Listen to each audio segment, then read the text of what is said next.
Tu veux vraiment comprendre ce que disent les grands poètes, à l'instar d'Alphonse de Lamartine, Victor Hugo et tous les autres.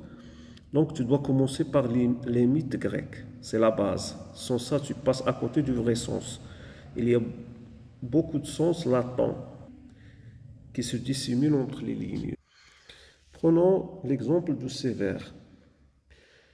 En l'occurrence, il y en a ici l'aurore,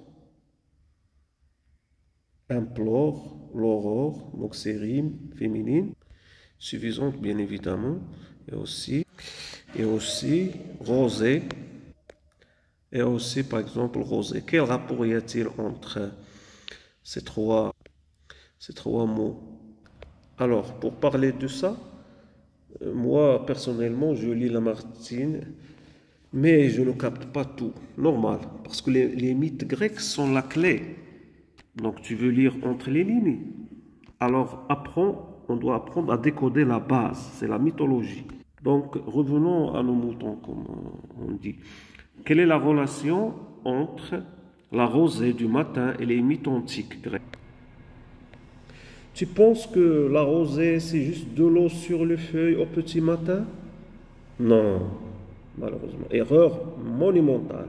Et si je te disais que chaque goutte de rosée est une larme divine selon les Grecs? Oui, une larme déos. Déos, c'est une déesse chez les Grecs qui s'appelle ainsi, et aurore chez les Romains. Donc, il pleure ses enfants perdus. Donc, alors, qui sont ces enfants? Et l'un s'appelle Émathion et l'autre Memnon, oui. Donc, zoom sur Émathion, le fils oublié des étoiles, on l'appelle ainsi. Donc, dans la mythologie grecque, Émathion est le fils d'Éos, comme on a déjà dit, la lumière de l'aube, et de Titan. Donc, son père, c'est Titan, un prince troyen. Donc, son frère, le célèbre Memnon, guerrier d'Éthiopie, c'est un guerrier.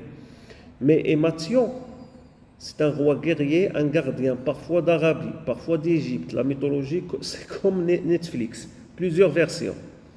Donc, alors, et un jour, qui débarque sur son territoire?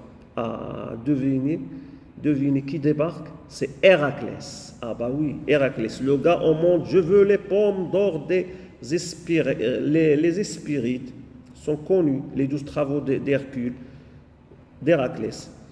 Alors, donc, je veux les pommes d'or des Hespérides. Émathion tente de lui barrer la route. Erreur fatale, Héraclès ne discute pas. Il terrasse Émathion. Eh bien oui, il le terrasse. Il ne rigole pas, ce mec. Hein? Alors, dans certaines versions, donc il le terrasse au bord du Nil. Dans d'autres, sous le soleil d'Arabie. Et la rosée dans tout ça, qu'en est-il plutôt? C'est là que le mythe devient poétique et déchirant.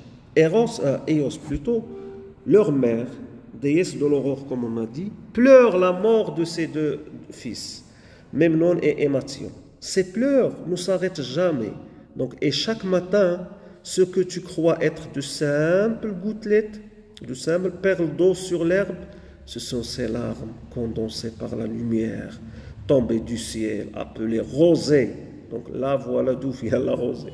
C'est rigolo, mais les Grecs ont une réponse à tous les fléaux et phénomènes naturels. Alors, mais pourquoi ce genre d'histoire?